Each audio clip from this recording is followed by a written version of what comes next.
Hi, I'm Kiwi, And I'm Jarad. and we are the two gentlemen coming to you full of passion. I'm very passionate about this. Yes, yes. Yes, we sure are. Jarad, how are you? Good, good. I've missed you, mate. I've missed you too, and that's one of the reasons why I was so itching to get back into this. I was, as much as I enjoy doing a podcast, it's great doing it with you. Yeah, I went once. Like it's funny because we had so much time apart throughout our lives, and then in the last couple of months, I've pretty much spoken to you once, maybe twice a week on the regular. And then all of a sudden it was like, oh, let's have a break and, recharge the batteries and do whatever we have to do. And it was like, the days would roll on. I'm like, I haven't spoken to Kiwi for ages. Yeah, I felt the same. 6 months ago or 12 months ago, with all due respect, I didn't even think of it, Yeah. And it's pretty cool to sort of miss it, I guess. Well, it's been interesting just reflecting on the past season that we did. I'd never done a podcast before. I'd never even considered it really.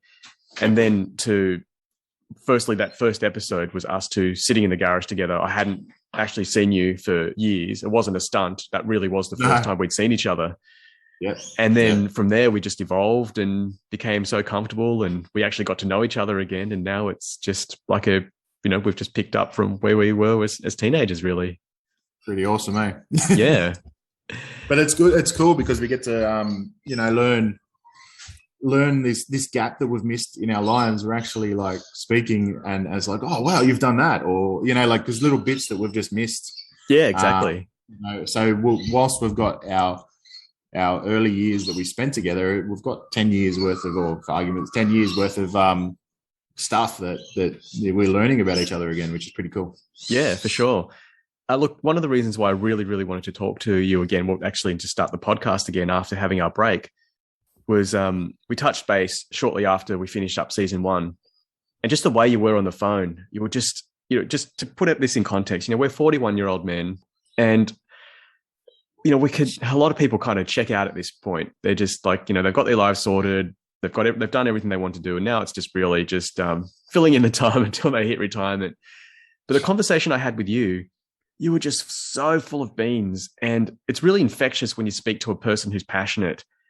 And it was lovely for me just to talk to another man, similar age, like I said, and just hearing you talk about all the cool stuff that you're up to and what you want to do with yourself in the next, short term that I'm sure it'll carry you into, probably your 50s as well. Yeah. How do you feel when you talk to someone who's really passionate? It is, it's a really good feeling, and it's infectious. It's really, really, and sometimes I get carried away with it. If someone's really passionate, I jump on and I'm like, yeah, let's do it, or you should do it and all this sort of stuff. I mean, which is fine. But it's quite infectious when I'm talking to someone who is very passionate about something. When I'm the one doing the talking and sometimes you do get lost in it as well. You start talking about, because you've thought about it for however long, it could be a lifelong thing. It could be like a week thing, a month thing, or a day thing, whatever, but you've thought about it. And then all of a sudden you just, finally someone's there. You can tell, it's pretty awesome to be, or to do that. And if someone's receptive on the other end, that's even better. So, look, it's, like I said, it's infectious. It really is infectious, and it brightens your day. Definitely. Yeah, I love that. And I have spoken to a lot of people in my life where just the fact that they're so up for something has just made me want to do the same thing and just get better as a person, not necessarily at a particular task or anything, but just lift myself. But I want to ask you, Jarad, what is it that makes you passionate? What is it that's driving you at the moment? Did you want to share with the audience what it is that you're looking at doing? Look, for me, as we've discussed many times, we've had quite a long sort of sporting history, and as we get older, it gets harder, and I still love my sports, but like the body isn't where it used to be, and all that sort of stuff that everyone goes through at about this age. So look, doing this podcast has given me a little bit of a a boost in the creative side of things. Previously I have been involved in a podcast and some other creative things. But, I didn't have a lot of control over that. I was just involved in it as part of the show, I guess. So I always had that urge to do something. And that was essentially the primary reason why, we started this. I was able to, do this with you. So moving on from that, it's another level, it's another step. So, for me, it's just getting creative juices flowing about certain subjects, and it's just subjects that I personally enjoy. I love history, and walking in the steps of history, I've actually like as of last night and we've actually started watching, of all things, a DVD. Like, it's weird watching a DVD now, but, I don't know if you know the Underbelly series, but Razor, and it was the 1920s. It's all about the 1920s. Obviously, it's based on true events, and but it just makes me want to go into Sydney and retrace the steps and go and see these locations that are in our backyard, Yeah. But that's just, I've got a little bit of a passion for that. So, I'm at the age now I can do that. I can devote a bit of time to it. I'm not training for football, and I'm not, I can take my kids for a walk at these places. Like, it sort of involves family. My wife can do it. So yeah, it's just a new stage or step in my life, I guess, that I can do a hobby that isn't running around a football field. Yeah. Be a bit more creative. So it's creativity that's really got you going, and being able to look at the past and explore, I guess. And you've talked before about how empathy is such a big part of your growth. Yeah. Being able to look in the past, being able to walk in someone's footsteps, really, that's kind of like empathy in action, isn't it? Yeah. Yeah, it is. I go there, and I think that's the connection I have really with it, is that I go there and I can almost feel like I'm in those in those places, and it's just being in touch, like I always go to places and I think, if these walls could talk, like the stories that they would have, I'm standing in a place that this person stood in, and like that to me fascinates me. I mean, it's not for everybody, I understand that. So I never try and oversell that, but it's definitely a part of my, it's going to be a part of my future of doing things and retracing people's steps and, just getting the adrenaline going, just going to different locations. And I don't know, just bit of creativeness. I haven't fully worked out what it's all going to be, but it's, it's there, it's in the mind somewhere. Yeah. Look, as you know from this podcast, it takes a while to work out what anything's going to be, doesn't it? So really, as long as you've got that initial seed planted, you can take it anywhere you want. And I'm really glad that you've got this beautiful passion, really. I mean, history is incredible. Yeah. And for me, it's, like touching on that, we didn't know where we were going with this, this podcast. Like, we did not, and like you said in the start, we got a little bit, we feel like we've got more comfortable and better at what we do. And it's only because just by putting our hand up and going, okay, let's do this. Like, we didn't, there were some times where we overthought it, or maybe we overthought it, but essentially, the best way of learning is just doing it, getting in there and having a crack. That's my thought on these sort of things. And, you might not be like, you might look back in the first couple episodes and go, oh, okay, we got better from that. But that's a learning experience. That's life is a learning experience.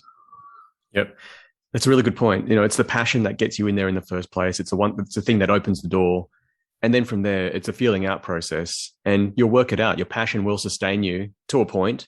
And then from there, it's the science of it, isn't it? It's the art becomes a bit of a science, and you get it down and you work it out exactly what works for you. I think there's a lot of people who are afraid to try new things might think, I don't know what to do. Well, really, it's all a feeling out process for all of us. And if you start with a passion, like with something that you're really interested in, the rest will fall into place. Like, I don't know about you, and I'll ask you this question. Like, if you're studying for something and, you have to do it for work, but you're not overly interested, it's a lot harder to do than if you are studying for something that, something creative or something that you're passionate about. Surely, like, I'm not a big studier, but for me, I will give the time to do something like that because, your passion is feeding that, is fueling that. And I'm sure it's the same for you. Definitely. You need a connection with something. Learning, to me, is based on connection and relationship. If you don't have that, if it doesn't come naturally to you, then you're already a step behind.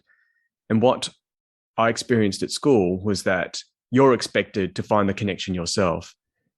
Whereas being in the homeschooling situation, what we found is that we've got to find a way to make it relevant to the child.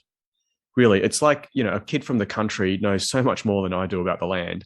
I was talking to a guy at work who's from Dunedoo, and it's out near Mudgee. I actually don't know exactly where it is. And he just knows so much stuff. His brother's got a job now working with breeding Tasmanian devils. Tasmanian devils. I was about to say tigers. And look, these guys are from the land. They know stuff that we just don't. But I, at the moment, as a guy that lives in an apartment in the city, I can't learn the same way that they could, just because it's not relevant to me and I don't have that connection. The only way I could is purely through passion. And at the moment, I don't have it for that. So if you stuck me in an agricultural course, I'd probably fail it. Yeah. So what you have to do is, when it comes to learning, is really make it sure that it's relevant to the person. And, if it's something for work, then even if it is relevant, sometimes it can be really boring and it's not in the style that you want to learn it in. So that's what I'm learning. Yeah, that's right. And you touched on it there. It's obviously passion or necessity. These people that are living in rural properties, as soon as they walk out the door, they're experiencing things that we don't experience here in suburbia. Yep. So they have to learn it, or they don't succeed. Simple. Yep. I guess that's when, like, you have to do that. But then there's a point, that's why you see some people either make the move to go rural or leave rural and come into the city because, the necessity isn't, the passion isn't there anymore. So they're like, well, I don't want to do this for the rest of my life. Or on the other end, someone's like really passionate and goes, I need to get out of this concrete jungle and go and learn how to run a farm of some description. And that sounds very naive the way I said that, but that's obvious. I don't know anything about it. But that's and your passion and necessity. It also shapes the way you see the world. Like if you step out your front door, it would be completely, and you're living on a farm, it would look completely different to what I would see. Yeah. I wouldn't notice anything. And I always think, imagine an ancient Roman being dropped off in the middle of the city right now. they would freak out, wouldn't they? Yeah. It would be completely overwhelming. I think I've seen movies like that where people have come back in time. Like obviously the freak out of just hearing the noise and the cars and it's pretty pretty crazy. It would be a pretty crazy thought. But yeah, like it just when you say you step out the door, like you'd step out the door of a rural property and see nothing, literally see nothing. You just see land, right? But that person there would be seeing, oh, that's a bit dry, that area, that's those animals need to be put over there, and like they're seeing what they need to do for the day, whereas you're just going, there's nothing here, because you're used to seeing stuff. It's like walking around the city. If you walk around, I've done it actually, walked around with a police officer in particular parts of Sydney, and my eyes are seeing things and his eyes are seeing things, but they're completely different. We're looking at the same thing, but he's like, oh, he's looking for, people that he's like, oh, that person, is he's a criminal. That person is doing criminal activity there. That person isn't. That person. And then for me, I'm just looking, oh, yeah, that's that person standing there next to that person, and his eyes are different. Because he's learned and out of necessity that for him to survive in his job, he has to know what's going on. It's and some, you're lucky. I suppose you're lucky if the necessity for a job or the necessity for living, you're also passionate about. Like that's the dream, isn't it? It is. And there's that old saying, if you find something that you love, you never work a day in your life. Yeah. I guess for all of us, we'd love, that's the ideal, but it doesn't happen, does it?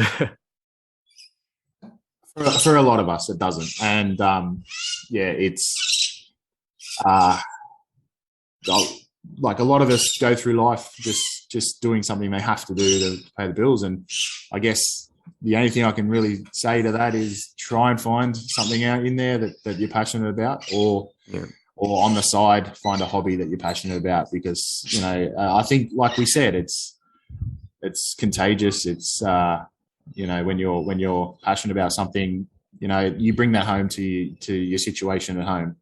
And, you know, if you've got good vibes and, you know, all that stuff going through your body because you're excited about the weekend because you get to do something, or excited about the evening because you get to study something that you're passionate about, well, that to me is, you know, you're bringing good things into your house. Yeah. Have you ever had a period in your life where you've been, I guess, a little bit lacking passion or emotion, and you've just kind of gone through the motions with something? Short answer, yeah. There's moments in my life and stages, I guess, where you're like, this isn't where I want to be. You know, and I think we've sort of discussed this before, and it's just a matter of just finding that light and working your way towards it. And being grateful, I guess, of the little things that you can latch onto when you're in those situations. Yeah, but, you know, it's been nothing but a momentary sort of thing for me. When I say that, I'm not under you know, selling it as such. You know, momentary could be 6 months, but I'm just saying it hasn't stayed. It hasn't been here forever. It hasn't stayed forever. It's just sometimes you're in a rut. I think your best way to explain it. Yeah, rut's a good word. What about yourself? Like, I mean,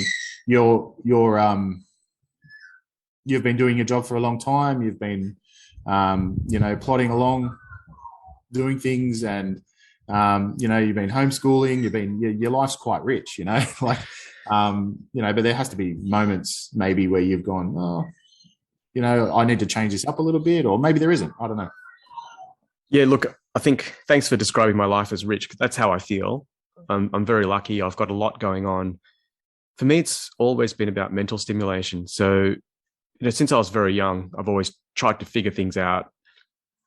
And, you know, when I decided I wanted to become a writer, that set me on a path that hasn't stopped. It's just been a lot of, I guess, looking at life in different ways. So, you know, we're describing how a person who lives on the land might see, you know, their farm, for example, and it would look completely different to us. We wouldn't notice the same things. Well, the way I see life, I feel quite often is different to the way other people see it as well. So for me, it's all about, as long as I've got a project to work on, as long as I've got somewhere for my thoughts to go and to exercise my mind, I'm happy.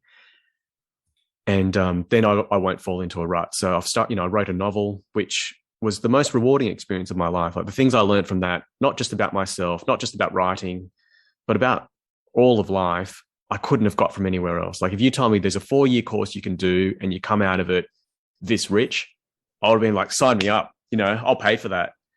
Yeah. And that was the experience I got out of writing a novel. And now I'm working on my next book. So that's been really good too. It's been really exciting for me. And yeah, it's just allowed me to get all my passion out, and all my thoughts have somewhere to go now.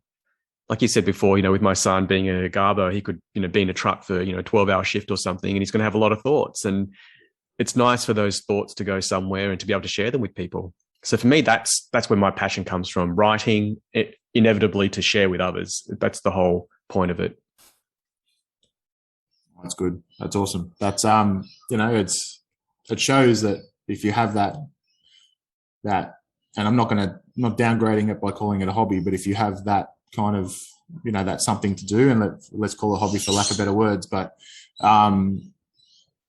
it just brightens you up. Yeah, it brightens up you and your situation up.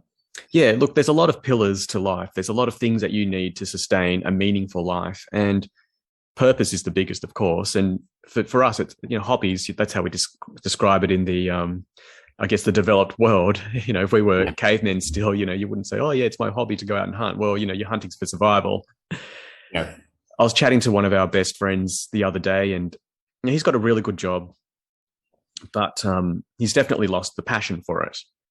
Yeah. And just doing something quite a simple hobby. I don't want to describe it too much. I just don't want to give away, who he is, just in, for privacy reasons. But he's found a really good hobby that's been quite meaningful for him. And what it allows him to do is essentially be masculine. It's it's a typical masculine kind of hobby. Yeah. And I find that you kind of do need a way. Like I called it a man outlet. Yeah.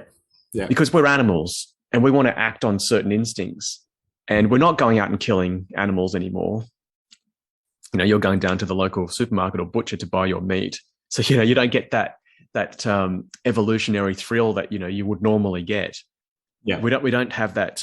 We don't get to grow things in our garden as much as we would if, we were purely agriculturalists like in the past. So we're not getting that gratification of seeing something grow like we used to. So for us to practice being men, what do we do these days, especially when we're not playing sport anymore? So I'm glad that he's got an outlet. And I'm sure there's a lot of men in a similar position where they don't work with tools. They don't do these typical masculine things. Yeah. Yeah. It's definitely a thing. Like, and I think I'm the opposite a little bit because, no, not sitting here saying that I'm, working with tools all the time and whatever, but I'm pretty happy in that regard. But here I am my next step is to do something creative, like, and it's sort of like I've had my, sporting moments and my work moments, and I feel comfortable in that regard. I actually want to go down the other path a little bit, I think to even it out, a little bit. Maybe I think that's where, and you call it like a natural thing. Being creative is using your mind rather than, your brain instead of your brawn sort of thing.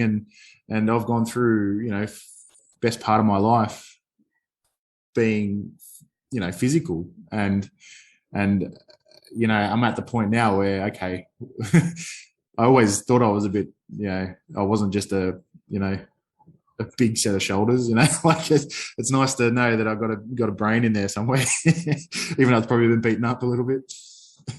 You're right. It's about evening it out. That was a great way of putting it. Yeah. You've got all the proof you need that you're a big man. You know what I mean? Like, for want of a better word, you're a big dude that's strong. You're a prop forward. No one's messed with you. You're just a tough dude, and there's no insecurity on your part. You've never ever had to prove yourself in any way. No. So, but socially, you've said that you've had social anxiety before. Yep. You've talked about wanting to be a teacher and not being able to act on that because your size. You're worried that what kids might think of you. Mm-hmm. So you're right. You've got this other part of you that needs to come alive too. Yeah. There's so many aspects of any person's personality, of our psyche, that we really need to just have exposed to the world, to breathe, to see the light. And for this other person who works in a female-dominated job, this masculine side of him isn't coming out. No. Perhaps if he were a cage fighter on the weekend or something, it would be different, and he'd be able to go to work. I had a friend in a similar role who was the toughest guy I've ever met. I was really, really scared to spar him, and I honestly think he could have killed me. He was that good. But he had the same job as this other friend, and where it was, I guess, a typically feminine kind of job. Yeah. And I mean, I don't think it is, but that's how the world sees it. Yes. And he loved it. He was fine with it. Yeah. But he had this other outlet. Outlet, yeah. The man outlet. Exactly. And I'm similar to you, Jarad. I played a lot of sport when I was young. I've done I've done a lot of sparring, countless rounds. I don't have any insecurities in that department. Yeah. So for me, it's always been about the mind. That's where I want to go. And that's been the focus of my adult life, has been trying to express my mind, really. Mm. But yeah, it's about balance. And if I didn't have any of those other outlets, perhaps I'd, be in a bit of a state as well where I'd really need to, build things and play with tools. Yeah. Yeah. Look, and I think we've sort of hit it on the head. It is balancing, evening it out, whatever you want to call it. And it, I always, with other things too, you hear like everything in moderation is okay. So, like if you can tap into those parts that, okay, I need to be a little bit more creative, or I need to do this, or I need to go hammer stuff in the garage and turn on engines and, whatever it might be, it's just, I think it's just part of life. And I think everyone goes through it. Yeah, balance. We've talked about that so many times on this show. It's kind of become our theme, hasn't it? Just leads back, doesn't it? Yeah, it's really nice. I was just thinking of Erica because she's a very feminine woman, but she's tough as nails. I remember when we were moving to this unit, my brother was carrying a lounge with her, and he just goes, "Geez, Erica's strong." And she wears Blundstones most of the time. That's the kind of person she is. She's the one that loves to chop the firewood when we're camping. She's the one that does all the scrapping with our 12-year-old son, and it's really cool. She's a cool woman. It just shows a different toughness, Yeah. Sorry to interrupt, but yeah. No, but it is. And I look at my 12-year-old son who's going to go into a typically masculine he's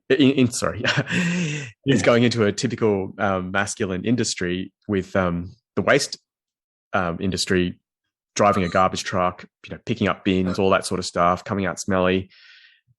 It's what he loves to do, but he's such a lovely, gentle soul. And there's no reason why we can't have both, is there? Oh, totally. There's no reason. And that's something that, as we go on in life as teachers of our children, that, you can show them that they can tap into those different sides of themselves without feeling awkward or wrong or, taboo or whatever it might be. Just because, you get put into that situation, that's like saying I'm in that rut of like, oh, well, I have to be a masculine person because I do a masculine job. It's like, okay, well, get out of that rut. The light at the end of that tunnel is to become, tap into those things that you want to do and you're passionate about, but you're just not sure. Just do it. Do it. Yeah. It's almost like you have to do it as well to feel well-rounded. Otherwise, you will feel a little bit off. And if you're trying to compensate by doing something else, it can come out sideways. It can come out all wrong. And I guess, lead to some, a lot of repression. I can imagine a lot of people getting to a certain point in their lives where they're like, I didn't live my true life. Yeah. Yeah, mate, that's a really good point, and something that we need to be super aware of, as we learn, to be parents. Look, we normally don't get into politics on this show, but I think that sometimes the political climate can affect the way we act personally in our personal lives. We hear things about what a man should be, for example. We hear all this stuff about, typical masculine and feminine things. And it can be really hard to break out of that. It can be hard for people to go, oh, I can actually just be myself. I don't actually have to listen to any of this stuff. And I've seen it a lot. Politics can be pretty polarizing at times. And at the moment, especially last year, such a tumultuous time in the world, I think people really took a stance on how they should act, what a man's role was, what a woman's role was, when really it's all kind of a bit of a mix, isn't it? And we don't really have to subscribe so religiously to one thing or another. We can just be ourselves, can't we? Yeah. And I think the key to that, and I think the problem at the moment, and I'm not going to get into it, but we've got a lot of time to think and a lot of time to watch and a lot of time to make this decision. But being ourselves, you don't require to think. It's not required, there's no requirement there. You just do. And I think having all this time on our hands is kind of, it's positive because we allow to spend, but then it also has that effect of like makes people overthink things and like you said, being yourself, being able to be yourself, it's almost a knee-jerk reaction, really. It's because it is yourself. Like it's not thought of. It's, you know, we're doing this podcast as ourselves, so we have no problem talking. Like, we're not here going, oh, how do we do this? And how do we literally, we press record and talk, you know? And I think you can put that into your entire aspect of life, is just start, just be yourself, be human, you know? Like, I think that's the key when we come out of this. Jarad, you sound like a Zen master, actually, with everything you just said. Seriously, that was the first thing that came to mind. You were like, thinking, it gets in the way. It gets in the way of who you are. You play tennis, you start thinking too much, well, you lose. The game's over before you know it. They call it, when you get into, in sport, they call it the flow. When you're not thinking, when you're not even there, it's just the racket hitting the ball. In the zone. In the zone, exactly. Yeah, and that's what Zen masters aspire to do. They want to empty their minds so that it's just the present. And there's so much noise around, and then you don't need any of it.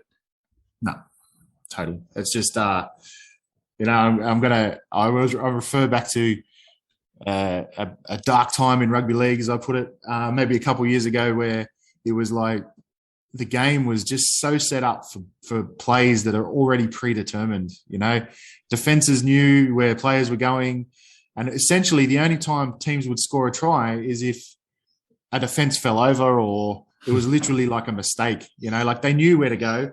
Referees knew where they were going. It was such a boring thing to watch. Recently, they've cut all that out, and they've basically gone back to the smaller player in certain positions that is just a football player who just plays on instincts. And look at the scores and look at the games now. They're so exciting. You know, just kind of, I think it got to a point where people were overthinking it, and they were overcoached and you know, all that sort of stuff. And you remove that situation where a player can just get in that zone, because it was kind of like frowned upon. Yeah. You know, and I think you can put that into life as well. You know, just don't overcoach it. Don't overthink it. And just looking at this whole episode, you know, we started talking about passion and how that gets you to a certain point, and then you've got to learn. And then the learning can get in the way, but you know, the passion can sustain you. If you can then, I guess, get to a point where you turn that passion into a bit of a science, and then after that, you become so good at it or so comfortable with it that there's no more thinking, and you just get into that zone. Yeah, that's how I want to get into. You know, that's how I want to be with life. I don't want to be in the zone.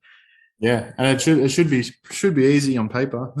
Yeah, no. Well, it shouldn't be on paper, but you know, in theory, it's easy. But too much time to think. There's a lot of time to think at the moment. Well, thanks, Jarad. I've learned a lot about passion and thinking and learning and letting go. I know. I didn't anticipate we'd end up here, but yeah, I'm happy we did. Thanks, Jarad. Thanks, mate. Bye.